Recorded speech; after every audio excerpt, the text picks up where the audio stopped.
Hello friends, this is Neha and welcome to our channel teaching exams.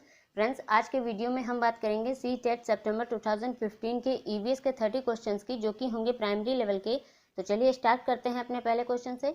हमारा पहला question है, पर्यावरण अध्ययन की प्रकृति निम्नलिखित का समर्थन नहीं करती। नंबर 1, बच्चे कम गलतियां करें।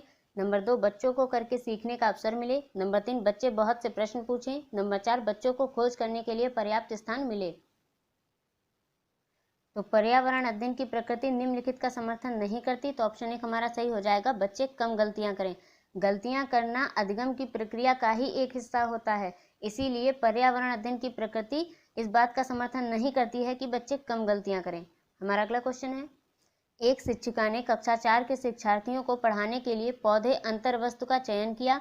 उसने सीखने के लिए निम्नलिखित अवसर प्रदान किए। नंबर 1, समूहों में पत्तियों का संग्रह करना। नंबर 2, पत्तियों के आकार, स्वरूप और अन्य विशेषताओं पर चर्चा करना। नंबर 3, अपना वनस्पति संग्रहालय बनाना। इस प्रकार की गतिविधियों हेतु शिक्षिका को किस बात के लिए सबसे अधिक प्रोत्साहन नहीं देना चाहिए। नंबर 1, जितनी अधिक पत्तियों के बारे में संभव हो उतना उनके नाम याद करने में बच्चों की पहल। नंबर 2, बच्चों के द्वारा कार्य का विस्तार। नंबर 3, बच्चों का निरंतर गतिविधि में लगे रहना। नंबर 4, बच्चों की परस्पर क्रिया, अवलोकन और सहयोग। तो एक शिक्षिका ने कक्षा 4 के शिक्षार्थियों को पढ़ाने के लिए पौधे अंतर्वस्तु का चयन किया। उसने सीखने के लिए निम्नलिखित अवसर प्रदान किए। समूहों में पत्तियों का संग्रह करना, पत्तियों के आकार, स्वरूप और अन्य विशेषताओं पर चर्चा करना, अपना वनस्पति संग्रहालय बनाना। इस प्रकार की गतिविधियों हेतु शिक्षिका को किस बात के लिए सबसे अधिक प्रोत्साहन नहीं देना चाहिए। तो ऑप्शन 1 हमारा सही हो जाएगा, जितनी अधिक पत्तियों के बारे में संभव हो उतना उनके नाम याद करने में बच्चों की पहल। याद करना, रोट लर्निंग, कंठस्थ करना, ये सब होते हैं बच्चों के अधिगम में बाधा। ठीक है, और प्रोत्साहन इन्हें नहीं देना चाहिए, क्योंकि बच्चों को समझ के साथ पढ़ाना चाहिए। बच्चों को ऐसा पढ़ाना चाहिए कि वो उस चीज को समझे, ना कि याद करें। हमारा अगला क्वेश्चन है, शिक्षार्थियों का आकलन करते समय पर्यावरण अध्ययन की शिक्षिका को निम्नलिखित में से क्या नहीं करना चाहिए। नंबर 1, बच्चों के पूर्व आकलन के साथ तुलना करना। नंबर 2, शिक्षार्थियों की सीखने की क्षमताओं को ध्यान में रखकर सूचना दर्ज करनी। नंबर 3, बच्चों के कार्यों के केवल कुछ पक्षों पर ध्यान केंद्रित करना। नंबर 4, बच्चों के कार्य से संबंधित गुणात्मक उल्लेख करना। तो शिक्षार्थियों का आकलन करते समय पर्यावरण अध्ययन की शिक्षिका को निम्नलिखित में से क्या नहीं करना चाहिए। तो ऑप्शन नंबर 3 हमारा सही हो जाएगा, बच्चों के कार्यों के केवल कुछ पक्षों पर ध्यान केंद्रित करना। हमें बच्चों के सभी पक्षों पर ध्यान केंद्रित करना चाहिए, ना कि कुछ पक्षों पर। हमारा अगला क्वेश्चन है, प्राथमिक स्तर पर पर्यावरण अध्ययन में समुदाय सीखने सिखाने का एक महत्वपूर्ण संसाधन है, क्योंकि नंबर 1, यह एक बहुत सस्ता संसाधन है। नंबर 2, यह आसानी से उपलब्ध होने वाला संसाधन है। नंबर 3, इसमें समझदार और बुजुर्ग व्यक्ति होते हैं। नंबर 4, यह वास्तविक स्थितियों में सीखने के अवसर उपलब्ध कराता है। तो प्राथमिक स्तर पर पर्यावरण अध्ययन में समुदाय सीखने सिखाने का एक महत्वपूर्ण संसाधन है, क्योंकि यह वास्तविक स्थितियों में सीखने के अवसर उपलब्ध कराता है। ऑप्शन नंबर 4 हमारा यहाँ पर सही हो जाएगा। समुदाय से मतलब होता है परिवार, मित्र, जीव जंतु, पेड़ पौधे, ये सब होते हैं समुदाय। हमारा अगला क्वेश्चन है, कोई व्यक्ति 30 अगस्त 2015 को किसी एक्सप्रेस ट्रेन में अहमदाबाद से त्रिवेंद्रम जाने के लिए बैठा। यह ट्रेन 13:30 पर अहमदाबाद से छूटी और 1 सितंबर 2015 को 7:30 बजे त्रिवेंद्रम पहुंची। यदि अहमदाबाद से त्रिवेंद्रम के बीच की दूरी 2268 किलोमीटर है, तो इन दोनों स्टेशनों के बीच ट्रेन की औसत चाल क्या थी। हमें औसत चाल बतानी है, दूरी दे रखी है और समय हमें निकालना है। तो अहमदाबाद से त्रिवेंद्रम जाने के लिए जो ट्रेन निकली है वो निकली है 13:30 से। 13:30 यानी कि ये दोपहर का 1:30 बजे हुआ। ठीक है, तो 30 अगस्त, 31 अगस्त और 1 सितंबर। 30 अगस्त के दोपहर 1:30 बजे से 31 अगस्त की दोपहर 1:30 बजे तक का अगर हम समय निकालें तो होगा 24 घंटे, प्लस 31 अगस्त की दोपहर 1:30 बजे से 1 सितंबर की सुबह 1:30 बजे तक का समय निकालें तो वो होगा 12 घंटे, प्लस हमें समय कहाँ तक निकालना है, 1 सितंबर के 7:30 बजे तक का, और हमने निकाला है 1 सितंबर की सुबह 1:30 तक का। अब 1 सितंबर के 1:30 की सुबह से लेकर सुबह के 7:30 तक का अगर हम समय जोड़ें तो हो जाएगा वो 6 घंटे। आप ऐसे भी उंगलियों पर भी गिन सकते हैं। 1.5 से 2.5, 3.5, 4.5, 5.5, 6.5, 7.5, 6 घंटे हुए। या फिर आप 7:30 में से 1:30 घटा देंगे तो भी 6 घंटे आ जाएगा। ठीक है, 7:30 लिखा है तो ये सुबह का समय होता है। ठीक है, और अगर 13, 14, 15 ऐसे लिख कर आता है तो ये होता है दोपहर का समय। ठीक है, अब इन घंटों को हमें जोड़ लेना है तो इसका टोटल होगा 42 घंटे। ठीक है, तो समय निकलता है 42 घंटे। दूरी दे रखी है 2268। औसत चाल का फॉर्मूला होता है चाल बराबर दूरी बटे समय। दूरी दे रखी है 2268 किलोमीटर और समय निकाला है हमारा 42 घंटे। ठीक है, इसको हम कैंसिल करते हैं। 2 दूना 4, 2 एकम 2, 2 एकम 2, 2 एकम 2, 2 तिया 6, 2 चक्के 8, 7 तिया 21, 7 एकम 7, 7 छंग 42, 7 दूनी 14, फिर 3 एकम 3, 3 पच्चे 15, 3 चौके 12, यानी कि 54 किलोमीटर प्रति घंटा। यहाँ पर देखिए मीटर प्रति सेकंड में और हमारा निकला है 54 किलोमीटर प्रति घंटा, यानी कि इसको हमें मीटर प्रति सेकंड में बदलना होगा। हमारी औसत चाल निकली थी 54 किलोमीटर प्रति घंटा। इसको जब हम मीटर प्रति सेकंड में बदलेंगे तो हमें 5/18 से गुणा करना होगा। अब इसको सॉल्व करते हैं। 9 दूने 18, 9 छका 54, 2 एकम 2, 2 तिया 6, 3 पच्चे 15, यानी कि 15 मीटर प्रति सेकंड। ऑप्शन नंबर 2 हमारा सही होगा। हमारा अगला क्वेश्चन है, गुरप्रीत पहली बार रेलगाड़ी से नई दिल्ली से चेन्नई गया। अपनी रेल यात्रा में उसकी गाड़ी के द्वारा निम्नलिखित में से किस नदी को पार करने की संभावना नहीं है? Number 1 Godavari, number 2 Ganga, number 3 Krishna या फिर नंबर 4 नर्मदा। तो गुरप्रीत पहली बार रेलगाड़ी से नई दिल्ली से चेन्नई गया। अपनी रेल यात्रा में उसकी गाड़ी के द्वारा किस नदी को पार करने की संभावना नहीं है? तो ऑप्शन नंबर 2 हमारा सही होगा, गंगा। हमारा अगला क्वेश्चन है, हमारे देश में निम्नलिखित स्थानों में कौन सा ठंडा रेगिस्तान है? Number 1 Jaisalmer, number 2 Ladakh, number 3 Meghalaya या फिर नंबर 4 दार्जिलिंग। तो ठंडा रेगिस्तान कहते हैं लद्दाख को, तो ऑप्शन नंबर 2 हमारा सही होगा। हमारा अगला क्वेश्चन है, कक्षा 5 की पर्यावरण अध्ययन की पाठ्य पुस्तक का एक पाठ उसी से ठंडा उसी से गर्म डॉक्टर जाकिर हुसैन द्वारा लिखी गई एक कहानी है। उन्होंने बच्चों के लिए ऐसी कई कहानियां लिखी हैं। अपनी मृत्यु के समय वे क्या थे? नंबर 1 भारत के मुख्य न्यायाधीश, नंबर 2 भारत के उपराष्ट्रपति, नंबर 3 भारत के राष्ट्रपति या फिर नंबर 4 भारत के प्रधानमंत्री। तो डॉक्टर जाकिर हुसैन अपनी मृत्यु के समय भारत के राष्ट्रपति थे। ऑप्शन नंबर 3 हमारा सही होगा। ये भारत के तीसरे राष्ट्रपति थे। हमारा अगला क्वेश्चन है, खाद्य संरक्षण के लिए निम्नलिखित में से कौन सा जोड़ा ठीक नहीं है? नंबर 1 आलू चिप्स, नंबर 2 दूध पनीर, नंबर 3 सेब जैम या फिर नंबर 4 कच्चा आम अचार। तो बताया जाना है कि खाद्य संरक्षण के लिए कौन सा जोड़ा ठीक नहीं है। तो ऑप्शन नंबर 2 हमारा सही होगा, दूध पनीर।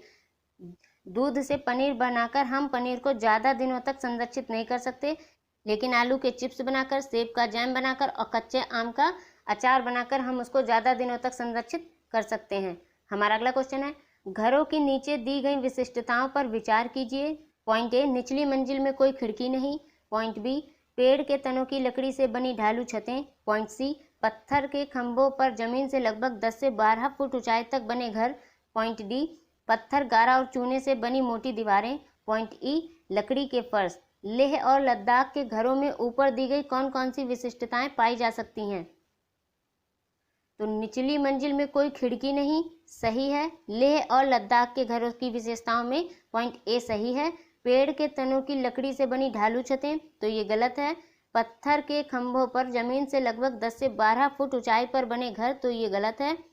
पत्थर, गारा और चूने से बनी मोटी दीवारें, तो ये सही है।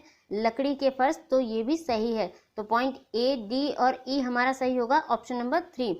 जो पॉइंट बी और सी है ये असम के घरों की विशेषताएं होती हैं, क्योंकि असम में वर्षा ज़्यादा होती है, इसीलिए ये लोग लगभग ज़मीन से लगभग 10 से 12 फुट की ऊंचाई पर घर बनाते हैं और छतें जो होती हैं वो ढालू छतें बनाई जाती हैं ताकि वर्षा का जो जल है वो एकत्रित ना हो सके। हमारा अगला क्वेश्चन है, निम्नलिखित का अध्ययन कीजिए। कौवा पेड़ की ऊंची डाल पर अपना घोंसला बनाता है। इस घोंसले को बनाने में कई प्रकार की चीज़ें, यहाँ तक कि लकड़ी की शाखाएं और लोहे के तार भी होते हैं। एक चालाक पक्षी भी है जो अपना घोंसला नहीं बनाता और कौवे के घोंसले में अंडे दे देता है। बेचारा कौवे अपने अंडों के साथ इन अंडों को भी सेता है। यह पक्षी कौन सा है? नंबर 1 कलचिड़ी, नंबर 2 बसंत गौरी, नंबर 3 कोयल या फिर नंबर 4 शक्करखोरा। तो कौवे के घोंसले में अपने अंडे दे देता है और बेचारा कौवा अपने अंडों के साथ इन अंडों को भी सेता है, तो यह पक्षी होगा कोयल। ऑप्शन नंबर 3 हमारा सही होगा। हमारा अगला क्वेश्चन है, निम्नलिखित में से कौन बीज नहीं है? नंबर 1 गेहूं, नंबर 2 काली मिर्च, नंबर 3 साबूदाना, नंबर 4 सौंफ। तो बीज नहीं है, ऑप्शन नंबर 3 सही हो जाएगा साबूदाना। हमारा अगला क्वेश्चन है, रेहाना अपने परिवार के साथ केरल जाती है, वहां उसे वृक्ष दिखाई पड़ते हैं जो उसके गृह नगर शिमला के ऊंचे वृक्षों से भिन्न हैं। उसने केरल में कौन से वृक्ष देखे होंगे? नंबर 1 नारियल, नंबर 2 सेब, नंबर 3 लीची, नंबर 4 चीड़। तो केरल में नारियल वृक्ष पाए जाते हैं, रेहाना ने नारियल वृक्ष देखे होंगे। ऑप्शन नंबर 1 हमारा सही होगा। हमारा अगला क्वेश्चन है, बच्चों के द्वारा सब्जी बाजार से इकट्ठी की गई निम्नलिखित सामग्री में से उन्हें पहचानिए जिनके भीतर बीज होते हैं। आलू, टमाटर, नाशपाती, चीकू, भिंडी, करेला, प्याज, खीरा। तो इनमें से कौन कौन से बीज होते हैं हमें ये बताना है। तो आलू में बीज नहीं होते हैं, टमाटर, नाशपाती, चीकू, भिंडी, करेला, प्याज में नहीं होते हैं और खीरे में होते हैं। तो ऑप्शन नंबर 3 हमारा सही हो जाएगा। हमारा अगला क्वेश्चन है, नीता आंध्र प्रदेश जाती है और 2 साड़ियाँ खरीदती है जो खास तौर पर वहीं बनाई जाती है, वे क्या कहलाती हैं? नंबर 1 पोचमपल्ली और कलमकारी, नंबर 2 पोचमपल्ली और कांजीवरम, नंबर 3 कलमकारी और चंदेरी, नंबर 4 कलमकारी और कंथा। तो आंध्र प्रदेश की जो प्रसिद्ध साड़ियाँ हैं उनको कहा जाता है पोचमपल्ली और कलमकारी। हमारा ऑप्शन 1 सही होगा। हमारा अगला क्वेश्चन है, निम्नलिखित में से कौन सी बीमारी रुके या इकट्ठा हुए पानी से हो सकती है? Number 1 malaria, number 2 polio, number 3 pneumonia या फिर नंबर 4 चेचक। तो रुके या इकट्ठा हुए पानी से होने वाली बीमारी है मलेरिया। ऑप्शन नंबर 1 हमारा सही होगा। रुके या इकट्ठे हुए पानी पर मच्छर पनपते हैं और मादा मच्छर एनाफ्लीज के काटने से होता है मलेरिया रोग। हमारा अगला क्वेश्चन है, निम्नलिखित में से कौन सा जोड़ा ठीक है? Number 1 Assam Bihu, number 2 Odisha Bharatanatyam, number 3 Tamil Nadu Lavani, number 4 Karnataka Kathak. तो कौन सा जोड़ा ठीक है? तो ऑप्शन 1 सही होगा असम बिहू। बिहू जो है वो असम का लोक नृत्य है। हमारा अगला क्वेश्चन है, एस्किमो अपने घर इग्लू का निर्माण बर्फ से करते हैं, इसका क्या कारण है? नंबर 1 बर्फ ठंडी हवा और पानी को अंदर नहीं आने देता, नंबर 2 बर्फ की दीवारों के बीच मौजूद हवा अंदर की गर्मी को बाहर जाने से रोकती है, नंबर 3 बर्फ मुफ्त में मिलती है, अन्य सामग्री की कीमत अधिक होती है, नंबर 4 ध्रुवीय क्षेत्रों में केवल बर्फ ही उपलब्ध है। तो हमें बताना है एस्किमो अपने घर इग्लू का निर्माण बर्फ से करते हैं, इसका कारण क्या है? तो ऑप्शन नंबर 2 हमारा सही हो जाएगा। बर्फ की दीवारों के बीच मौजूद हवा अंदर की गर्मी को बाहर जाने से रोकती है। हमारा अगला क्वेश्चन है, निम्नलिखित में से कौन सी विशेषता बरगद के पेड़ों की जड़ों की नहीं है? नंबर 1 जड़ें शाखाओं से नीचे लटकती हैं, नंबर 2 इसमें जमीन के भीतर जड़ें होती हैं, नंबर 3 जड़ें भोजन का भंडारण करती हैं, नंबर 4 जड़ें खंभों की तरह पेड़ को सहायता प्रदान करती हैं। तो कौन सी विशेषता बरगद के पेड़ों की जड़ों की नहीं है? तो ऑप्शन नंबर 3 सही हो जाएगा। जड़ें भोजन का भंडारण करती हैं। बरगद की जो पेड़ों की जड़ें होती हैं वो भोजन का भंडारण नहीं करती। हमारा अगला क्वेश्चन है, एक नवनियुक्त पर्यावरण अध्ययन के शिक्षक के रूप में पढ़ाने से पहले आपकी सबसे पहली प्राथमिकता क्या होगी? नंबर 1 कक्षा में धीमी गति से सीखने वाले शिक्षार्थियों की पहचान करना, नंबर 2 शिक्षार्थियों के लिए पाठानुसार विस्तृत नोट्स तैयार करना, नंबर 3 शिक्षार्थियों का समाज सांस्कृतिक प्रोफाइल या विवरण तैयार करना, नंबर 4 पहले से पाठ योजना तैयार करना। तो एक नवनियुक्त पर्यावरण अध्ययन के शिक्षक के रूप में पढ़ाने से पहले आपकी सबसे पहली प्राथमिकता क्या होगी? तो ऑप्शन नंबर 3 हमारा सही होगा। शिक्षार्थियों का समाज सांस्कृतिक प्रोफाइल या विवरण तैयार करना, क्योंकि एक कक्षा में बहुभाषिक और बहुसांस्कृतिक बच्चे होते हैं, इसीलिए उनके अनुसार हमें अपनी शिक्षण पद्धतियों का चुनाव करना पड़ता है। इसीलिए पर्यावरण अध्ययन के नए शिक्षक के रूप में आपकी पहली प्राथमिकता होनी चाहिए कि आप शिक्षार्थियों का समाज सांस्कृतिक प्रोफाइल या विवरण तैयार कर लें। हमारा अगला क्वेश्चन है, कविताएं और कहानियां पर्यावरण अध्ययन की अंतर्वस्तु को पढ़ाने में प्रभावशाली हैं। ऐसा इसीलिए है क्योंकि कविताएं और कहानियां पॉइंट ए बच्चों के परिवेश का समृद्ध चित्रण कर सकती हैं, पॉइंट बी संदर्भित अधिगम परिवेश प्रदान कर सकती हैं, पॉइंट सी विभिन्न अमूर्त अवधारणाओं की प्रभावशाली तरीके से व्याख्या कर सकती हैं, पॉइंट डी सृजनात्मकता एवं सौंदर्य बोध का पोषण कर सकती हैं। तो हमें बताना है कविताएं और कहानियां पर्यावरण अध्ययन की अंतर्वस्तु को पढ़ाने में प्रभावशाली क्यों होती हैं? क्योंकि यह बच्चों के परिवेश का समृद्ध चित्रण कर सकती हैं, सही है। संदर्भित अधिगम परिवेश प्रदान कर सकती हैं, सही है। विभिन्न अमूर्त अवधारणाओं की प्रभावशाली तरीके से व्याख्या कर सकती हैं, तो ये गलत है क्योंकि प्राथमिक स्तर के बच्चे अमूर्त अवधारणाओं की समझ नहीं रखते हैं। सृजनात्मकता एवं सौंदर्य बोध का पोषण कर सकती हैं, तो ये भी सही है। तो पॉइंट ए, बी और डी हमारा सही होगा। तो ऑप्शन नंबर 1 हमारा सही हो जाता है, ए, बी और डी। हमारा अगला क्वेश्चन है, कक्षा 5 की शिक्षिका के रूप में आप ईंधन के संरक्षण प्रकरण को पढ़ाने के लिए निम्नलिखित में से किस संसाधन के उपयोग को सर्वश्रेष्ठ पाते हैं? नंबर 1 संदर्भ पुस्तकें, नंबर 2 पोस्टर, नंबर 3 समाचार पत्र, नंबर 4 पाठ्य पुस्तक। तो यहाँ बात शिक्षिका की हो रही है, ना कि शिक्षार्थियों की। तो ऑप्शन नंबर 3 हमारा सही हो जाएगा, समाचार पत्र। कक्षा 5 की शिक्षिका के रूप में आप ईंधन के संरक्षण प्रकरण को पढ़ाने के लिए किस संसाधन के उपयोग को सर्वश्रेष्ठ पाते हैं? तो समाचार पत्र, क्योंकि समाचार पत्र में विस्तृत जानकारियां होती हैं ईंधन के संरक्षण की, उपयोग की, बचाव की। तो समाचार पत्र हमारा सबसे सही जवाब होगा। हमारा अगला क्वेश्चन है, कक्षा 4 की एक शिक्षिका शिक्षार्थियों से कहती है कि वे अपने कार्य पत्रक, अवलोकन रिपोर्ट और सत्र में एकत्रित की गई सामग्री को एक फोल्डर में डाल दें। इन फोल्डरों को क्या कहा जाता है? नंबर 1 पोर्टफोलियो, नंबर 2 दत्त कार्य, नंबर 3 परियोजना कार्य या फिर नंबर 4 घटना वृत्तांत अभिलेख। इन फोल्डरों को क्या कहा जा सकता है? तो ऑप्शन नंबर 1 सही होगा, पोर्टफोलियो। पोर्टफोलियो प्रत्येक छात्र का एक फोल्डर होता है जिसमें प्रत्येक छात्र की जो महत्वपूर्ण गतिविधियां होती हैं उनके दस्तावेजों की फोटो प्रतिलिपि यानी कि जेरॉक्स, प्रमाण पत्र व फोटोग्राफ साक्ष्य के रूप में रखे जाते हैं और इस फोल्डर को कहा जाता है पोर्टफोलियो। हमारा अगला क्वेश्चन है, एनसीईआरटी की पर्यावरण अध्ययन की कक्षा 5 की पाठ्य पुस्तक में सुनीता अंतरिक्ष में शीर्षक पाठ स्पेसशिप में अंतरिक्ष यात्री सुनीता विलियम्स के अनुभवों का वर्णन करता है। इसे शामिल करने के क्या कारण हो सकते हैं? पॉइंट ए, यह घटना अंतरिक्ष यात्रियों की जिंदगी में झांकने का अवसर देती हैं। पॉइंट बी, यह घटना स्पेसशिप में भौतिक स्थितियों का वर्णन करती हैं। पॉइंट सी, यह घटना स्त्री पुरुष लिंग यानी जेंडर रूढ़िवादिता को चुनौती देती है। पॉइंट डी, यह घटना गुरुत्वाकर्षण की अवधारणा को समझने में मदद करती हैं। तो अगर आपने सुनीता अंतरिक्ष में यह पाठ पढ़ा है तो आपको पता होगा इसमें गुरुत्वाकर्षण की अवधारणाएं ही बताई गई हैं। तो पॉइंट डी हमारा सही हो जाता है, यह घटना गुरुत्वाकर्षण की अवधारणा को समझने में मदद करती है। ऑप्शन नंबर 1 हमारा सही होगा। हमारा अगला क्वेश्चन है, पर्यावरण अध्ययन की एक शिक्षिका निम्नलिखित कारणों से अपनी कक्षा का प्रारंभ कुछ मुख्य प्रश्न पूछते हुए करती हैं। सबसे कम प्राथमिकता वाला कारण कौन सा है, उसे चुनिए। नंबर 1 शिक्षार्थियों का चिंतन उद्दीप्त किया जा सकता है। नंबर 2 प्रश्न शिक्षार्थियों में उत्सुकता जगाते हैं। नंबर 3 प्रश्न प्रकरण को संदर्भ परक बनाने में मदद करते हैं। नंबर 4 शिक्षार्थियों का चिंतन सीमित किया जा सकता है। तो पर्यावरण अध्ययन की एक शिक्षिका निम्नलिखित कारणों से अपनी कक्षा का प्रारंभ कुछ मुख्य प्रश्न पूछते हुए करती हैं।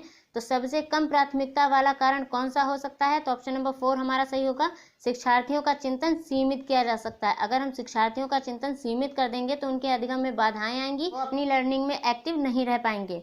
हमारा अगला क्वेश्चन है, किसी क्रियाकलाप के लिए समूह बनाते हुए सामाजिक अध्ययन के शिक्षक को चाहिए कि वह नंबर 1 सुनिश्चित करे कि लड़के लड़कियों के समूह अलग अलग हों। नंबर 2 उनके अंकों के अनुसार समूह बनाएं। नंबर 3 केवल 2 समूह बनाएं और प्रत्येक में बहुत से विद्यार्थी हों। या फिर नंबर 4 सभी प्रतिभागियों की सहभागिता और सहयोग सुनिश्चित करें। तो किसी भी क्रियाकलाप के लिए समूह बनाते हुए सामाजिक अध्ययन के शिक्षक को चाहिए कि वह सभी प्रतिभागियों की सहभागिता और सहयोग सुनिश्चित करें। ऑप्शन नंबर 4 हमारा सही होगा। हमारा अगला क्वेश्चन है, प्राथमिक स्तर पर पर्यावरण अध्ययन की पाठ्य पुस्तक में निम्नलिखित में से कौन सी विशेषता नहीं होनी चाहिए? नंबर 1 यह शिक्षार्थियों की वैविध्यपूर्ण पृष्ठभूमि की जरूरतों को पूरा करती हैं। नंबर 2 यह वास्तविक कहानियों और घटनाओं को शामिल करती है। नंबर 3 यह परिभाषाओं और अमूर्त अवधारणाओं की व्याख्या करने पर ध्यान केंद्रित करती है। नंबर 4 यह प्राकृतिक और समाज सांस्कृतिक परिवेश को एकीकृत तरीके से प्रस्तुत करती है। तो पूछा जा रहा है प्राथमिक स्तर पर पर्यावरण अध्ययन की पाठ्य पुस्तक में कौन सी विशेषता नहीं होनी चाहिए? तो ऑप्शन नंबर 3 हमारा सही होगा, यह परिभाषाओं और अमूर्त अवधारणाओं की व्याख्या करने पर ध्यान केंद्रित करती है। प्राथमिक स्तर के बच्चों में अमूर्त अवधारणाओं की समझ नहीं होती है। हमारा अगला क्वेश्चन है, पर्यावरण अध्ययन शिक्षण के संदर्भ में राष्ट्रीय पाठ्यचर्या की रूपरेखा यानी NCF 2005 निम्नलिखित में से किसे प्रस्तावित नहीं करती? नंबर 1 बच्चों को अनुभवों और संदर्भों से जोड़ना। नंबर 2 हस्तपरक क्रियाकलाप। नंबर 3 तकनीकी शब्दावली से परिचित कराना। नंबर 4 विषयानुसार उपागम। तो पर्यावरण अध्ययन शिक्षण के संदर्भ में राष्ट्रीय पाठ्यचर्या की रूपरेखा निम्नलिखित में से किसे प्रस्तावित नहीं करती? तो ऑप्शन नंबर 3 सही हो जाएगा, तकनीकी शब्दावली से परिचित कराना। हमारा अगला क्वेश्चन है, प्राथमिक स्तर के शिक्षार्थियों में मानचित्र बनाने और समझने के लिए निम्नलिखित में से किन कौशलों के विकास की आवश्यकता है? पॉइंट ए स्थानों की सापेक्ष स्थिति की समझ। पॉइंट बी स्थानों की सापेक्ष दूरी और दिशाओं की समझ, पॉइंट सी प्रतीकों और स्केल या पैमाने की समझ, पॉइंट डी स्केल या पैमाने के अनुसार स्पष्ट ड्राइंग बनाना। तो प्राथमिक स्तर के शिक्षार्थियों में मानचित्र बनाने और समझने के लिए निम्नलिखित कौशलों में से किस विकास की आवश्यकता है? स्थानों की सापेक्ष स्थिति की समझ, सही है। स्थानों की सापेक्ष दूरी और दिशाओं की समझ, सही है। प्रतीकों और स्केल या पैमाने की समझ, सही है। स्केल या पैमाने के अनुसार स्पष्ट ड्राइंग बनाना, ये गलत है। पॉइंट ए, बी और सी हमारे सही होंगे। ऑप्शन नंबर 2 सही हो जाता है। देखिए, प्राथमिक स्तर पर जब बच्चों को हम मानचित्रांकन समझाते हैं तो उसमें बच्चों को हम उनके निकटतम परिवेश का मानचित्र बनाने के लिए कहते हैं और उन्हें अपने ही संकेतों का उपयोग करने के लिए कहते हैं। इससे जो विद्यार्थी होते हैं वो मानचित्र बनाना सीख जाते हैं, उसे पढ़ना, दिशाओं का ज्ञान करना सीख जाते हैं, वस्तुओं की जो सापेक्ष स्थिति होती हैं उनको भी सीख जाते हैं। तो कुल मिलाकर बच्चे जो होते हैं मानचित्रांकन से जब उसमें अपने ही संकेतों का प्रयोग करना सीखते हैं तो वे धीरे धीरे मानचित्र को पढ़ना भी समझ जाते हैं। हमारा अगला क्वेश्चन है, प्राथमिक कक्षाओं में पर्यावरण अध्ययन पढ़ाने के लिए निम्नलिखित में से कौन सा उद्देश्य संबंधित नहीं है? नंबर 1 विज्ञान के आधारभूत प्रत्ययों और सिद्धांतों को रटकर याद कर लेना। नंबर 2 पर्यावरण को खोजने के अवसर प्रदान करना। नंबर 3 अवलोकन, मापन, भविष्य कथन और वर्गीकरण जैसे कौशलों का विकास करना। नंबर 4 भौतिक और सामाजिक परिवेश के प्रति संवेदनशीलता विकसित करना। तो प्राथमिक कक्षाओं में पर्यावरण अध्ययन पढ़ाने के लिए कौन सा उद्देश्य संबंधित नहीं है? तो ऑप्शन 1 सही हो जाएगा। विज्ञान के आधारभूत प्रत्ययों और सिद्धांतों को रटकर याद कर लेना। रटकर याद करना, रोट लर्निंग, कंठस्थ कर लेना, ये सब निगेटिव चीज़ें होती हैं। प्राथमिक स्तर के बच्चों को हम कोई भी चीज़ कंठस्थ नहीं करा सकते और कोई भी चीज़ रटकर याद नहीं करवा सकते, इसलिए ऑप्शन 1 हमारा सही हो जाता है। तो ये थे 30 क्वेश्चंस ईवीएस के। होपफुली फ्रेंड्स आपको ये क्वेश्चन समझ में आए होंगे। तो मिलते हैं अपनी नेक्स्ट वीडियो में। Till then bye, take care and thank you for watching.